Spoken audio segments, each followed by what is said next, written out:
الله الرحمن الرحيم. كويس. ونحسن أو وعن داوياش شرفت له. كسر دوادا استوديو حرية. وبرنامج قارة أو أيدي صدياريا استوديو حرية. يراديو حرية. برنامج كان صجعة أو وح رسبوس جري وكالة فنكية في المدى. وبرنامج كبيرة برنامج جديد قصقص كها المقبلتين استوديو حرية. استوديو حرية وح مرتين نوعه دليلو كلا جديسن وكتيمين ودام بدن أو كلا جديسن وحن شعلنا هاي بل ضدك مرتين نوعه إن بل ضدك عن شعب كبرنا نوعه الرئيس واتهاي هدي عن قبل الله ضدك بدي وح فديدا ولا شيء فتحيو عبد إسماعيل وكتيمين سويدن بسودو استوديو حرية وحاكو حيجو ولكن عبد الرشيد حاج برك وصيغة كيميل وطن كاسينيو أستراليا سودو واتهاي هدي عن هروس السعودة وحاسقنا استوديو حرية عاو مرتين نوبا ولكن محمد جبوتي وصيغنا وطن كاسي سويدن كيميل سودو وحاسيدو كله استوديو حرية عاو مرتين نوبا ولكن وحريقاسي كل نوعي سودو waxaa asagana dhanka kala fadhiyo mujaahid sheekh عبد الله oo asagana ka yimid wadankaasi Ingiriiska mudana mujaahid kusoo dhaweeyay wafdiga Ingiriiska waa tahay hadii aad dhankan ka soo bilaabo iyadana waxaa fadhiyo walaalkeen Abdirashiid Colaad oo asagana ka yimid wadankaasi Finland kusoo dhaweeyay wafdiga Ingiriiska waxaa fadhiyo asagana walaalkeen Maxamuud Umar oo ka yimid arigaasi Canada kusoo dhaweeyay waa tahay أيان محمد آدم أو في الله كتير من كسوله أيان استوديو حرية ولكن قبل أو دلنا الأنسكية مثلاً كسوله استوديو حرية واتها ودبنتي وحنسوله وين الاستوديو حرية كله كسوله حمزة الشريف محمد والله يجيب فيه واتها حملنا يا تعريف يا رجال وإنا على تبعات الهشام عاود توبيك عن كهذا الدور بحويه هاي سياسة الجيش كأفريقيا قارهان وقادين haddaba haddii aan ka bilaabno waxaa inta badan aad saxaafadda iyo taariikhda dadka xikmadda u haya ama siyaasadda internetka waxay aad uga hadlaan inta badan siyaasadda geeska Afrika markii la fiiriyo waxaa ka taagan buuq iyo qalaaso dagaalo inta badan waxaa loo aaneeyaa in ay qadiyadda Soomaalida reer Ogaadenya ay sad u tahay haddaba maxaa loogu maleeyaa mar walba siyaasadda geeska Afrika marka laga hadlayo maxaa sal loogu dhigaa Ogaadenya xataa ahmiyadda Ogaadenya kaliya loo saaray bismillaahir rahmaanir rahiim marka hore waxaan si guud u mahadcelinayaa daawadayaasha iyo soo qaybgalayaasha barnaamijkan si gaar ah waxaan ugu mahadcelinayaa studio Xuriyo iyo radio Xuriyo fikirka aniga ku aadan yahay qodobkaas haddii aan ka hadlo si guud haddii geeska Afrika loo yiraahdo xaaladiisu waa mid aan deganayn mar walba xaaladda geeska Afrika aan deganayna waa si kala dardaran oo meel ay arsanaysaa meelo si kala gudbisan bay leedahay haddaan marka sawir guud ka qaadano oo kale oo Suudaan ka soo bilowdo mashaqada Darfur ka taagan adeegto colaadda Itoobiya iyo Eritrea xuduudda dhexdeeda ay muddaana 70,000 oo ka badan ay ku dhinteen ilaa haddana aan la xallin Itoobiya ay sano goleyn la xalliyo mashaqada faraha ballaaran ee Soomaaliya ka taagan marka la fursato intaas oo dhan marka aad soo wareegayso iyo marxaladda Ogaadenya ay maanta marayso waxaa ku soo baxaysa sawir guud oo ah geeska Afrika inuu yahay meel aan deganayn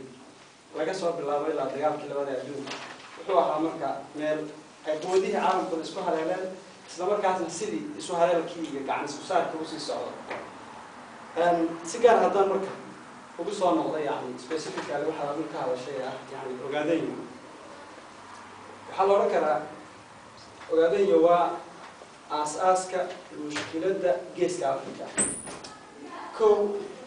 Sayyid Maxamed Cabdulla Xasan hadii laga soo bilaabo aasaas ahaan halkii daraawishtu ka aasaasatay halkii ay ka bilaabatay maxaan dhawaayay dhaqaaqdiisii hoos jiraan taas marka waxay la tusinaysaa inay mar walba ay tahay Ogaadenya maxaan dhawaayay dhibaatada geeska Afrika waxaa jirta gabadh taas macnaheedu ma فضل ولا نشيد كرجع تهرس كان فوسي ما حل الضغط فروي مركا وصل حق الكراسي كل يوم دي كمان فضل ممكن كده على حدا ما يستمر هاي waxa way marka hadii aan soo koobo waxa jirta xilliyada kamid ah guriga title-kiisa ma xasuusto laga qoray geeska Afrika gaar ahaan si guud waqtigii loogu magac daray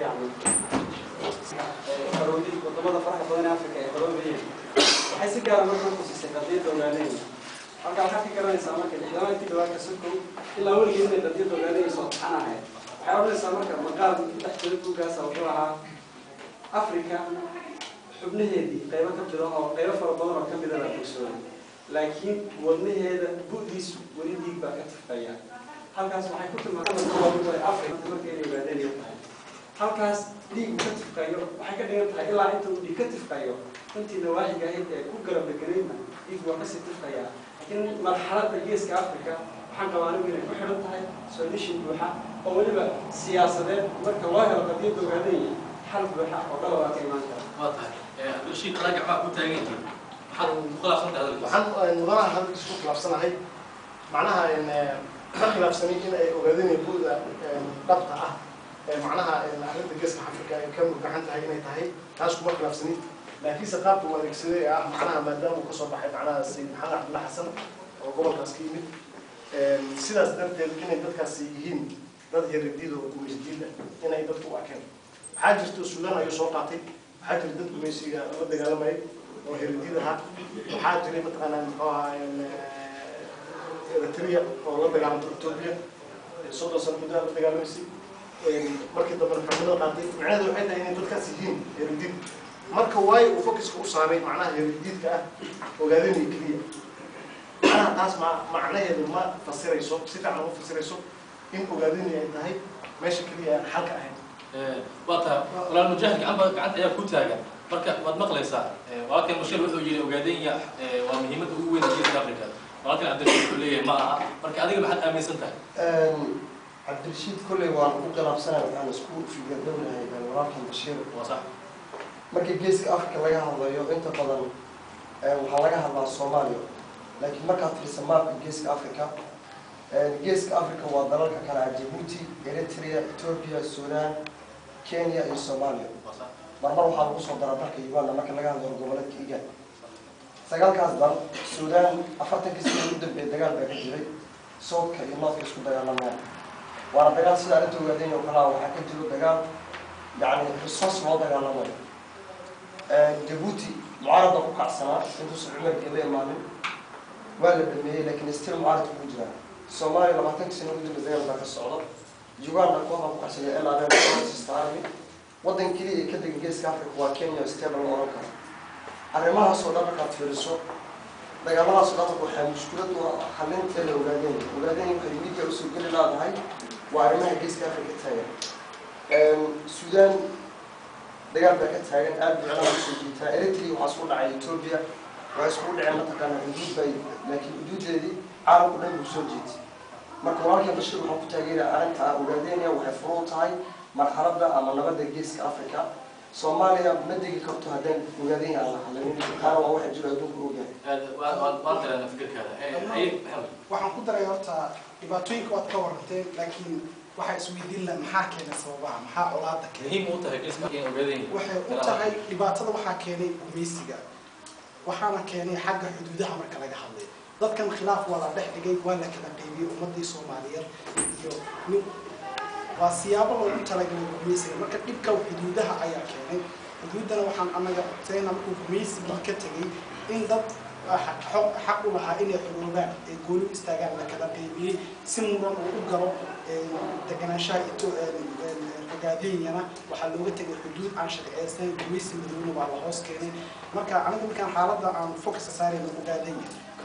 khilaafkeeda waxaa mushkiladda Soomaaliya iyada iyo geeska Afrika ka taagan xuduudii oo la sharciyeeyay iyo dad xaq u lahaa inay gooni u go'aan oo la hoos geeyay gumeysi iyadoo la sii kala jarjaray waxaana keenay gumeysiga kala duwanaa ha noqdo Talyaaniga iyo Ingiriiska horkacayay ilaa Portugiiska iyo meelo badan marka waxaan dhihi karaa mushkiladda waxaa keenay xuduudda